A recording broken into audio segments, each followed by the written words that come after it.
Happening right now, a local grandmother with a warning tonight. She says she was scammed out of thousands of dollars, and police want to make sure that no one else falls victim. And Joanne, at least one person is under arrest in this case.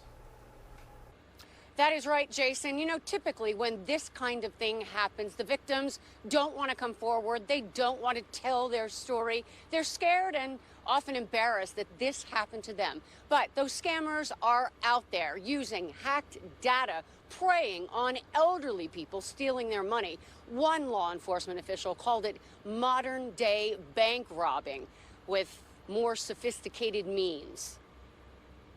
It was made so real that there was no way you couldn't believe it. I mean, it never dawned on me. She's a 93-year-old Bucks County resident, and scammers did a number on her. They said they were holding my grandson there because he had rear-ended somebody in a car. After calling on her landline and sounding authentic, the caller said she could keep her grandson out of jail by paying $5,000. Flustered and nervous, she complied. I went to the bank and did a withdrawal, thinking my tax money's going out the door. Bold and brazen, about an hour later, the scammer sent a so-called courier to her house to get the cash. Right on cue, a car pulled up. I would have to take the envelope out to the car. He rolled the window down, put his hand out, took the money, and off he went. Then she had a sinking feeling, and then her bank called and warned her it could be a scam.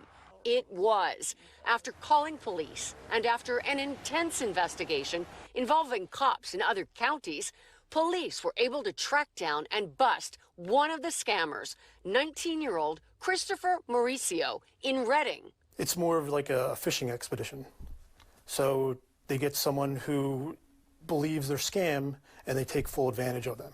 Police say Mauricio is connected to as many as 30 similar scams as the courier, but there could be hundreds of victims, all elderly, throughout the state who lost thousands of dollars. They also say it's part of a bigger operation, and they've tracked calls to the Dominican Republic. No legitimate person would tell you to go to your bank to withdraw money.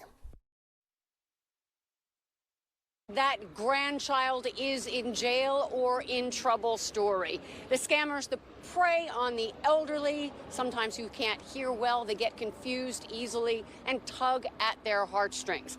How do these scammers find their victims? Well, data breaches and algorithms then mine to find potential elderly victims. So tell everyone you know, your parents, your grandparents, if somebody calls and says, my grandchild's in trouble, they're in jail, hang up the phone and call police. Yeah. Live in Falls Township, Bucks County, Joanne Pileggi, Fox 29 News. Back to you. You got to remind them. We hear it all the time, but it's a great, great reminder, Joanne. Thank you.